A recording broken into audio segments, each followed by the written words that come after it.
কোটা সংস্কার আন্দোলনের মধ্যেই দীর্ঘ ১৬ বছর পর রাজনৈতিক পালাবদল দেখল বাংলাদেশ।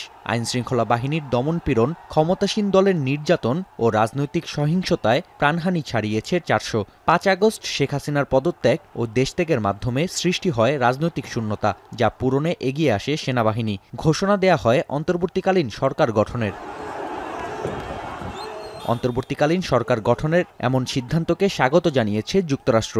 সোমবার মার্কিন পররাষ্ট্র দপ্তরের নিয়মিত ব্রিফিংয়ে এ কথা জানান দপ্তরটির মুখপাত্র ম্যাথু মিলার। অন্তর্বর্তীকালীন সরকার গঠনের প্রক্রিয়া গণতান্ত্রিক ও অন্তর্ভুক্তিমূলক করার আহ্বান জানানো হয় ব্রিফিংয়ে। একই সঙ্গে সব পক্ষকে সহিংসতা থেকে সরে আসার আহ্বানও জানান তিনি। বলেন, বাংলাদেশের মানুষের পাশে থাকবে যুক্তরাষ্ট্র।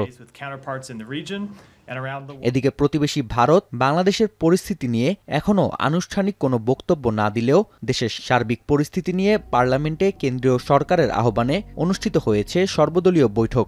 জাতীয় সুরক্ষার প্রশ্নে কেন্দ্রীয় সরকারের সঙ্গে একাত্মতা প্রকাশ করেছে বিরোধী দল কংগ্রেস। পররাষ্ট্রমন্ত্রী জানান, বাংলাদেশে থাকা ১০,০০০-এর বেশি ভারতীয়র সুরক্ষা নিশ্চিতে বাংলাদেশ সেনাবাহিনীর সঙ্গে যোগাযোগ রাখছে ভারত।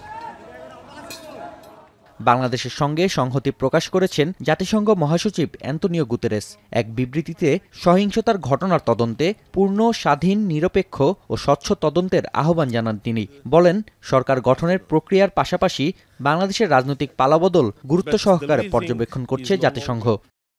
এদিকে রাজনৈতিক সংঘাতে বাংলাদেশের চলমান ঋণ প্রকল্পগুলোয় কোনো প্রভাব পড়বে কিনা তা পর্যালোচনা করছে বিশ্বব্যাংক। গেল জুনে দুটি প্রকল্পের জন্য $৯০ কোটি ঋণ দেয় দাতা সংস্থাটি। স্বাধীনতার পর থেকে বাংলাদেশের জন্য $৪,১০০ কোটি ঋণ ও অনুদান দিয়েছে বিশ্বব্যাংক।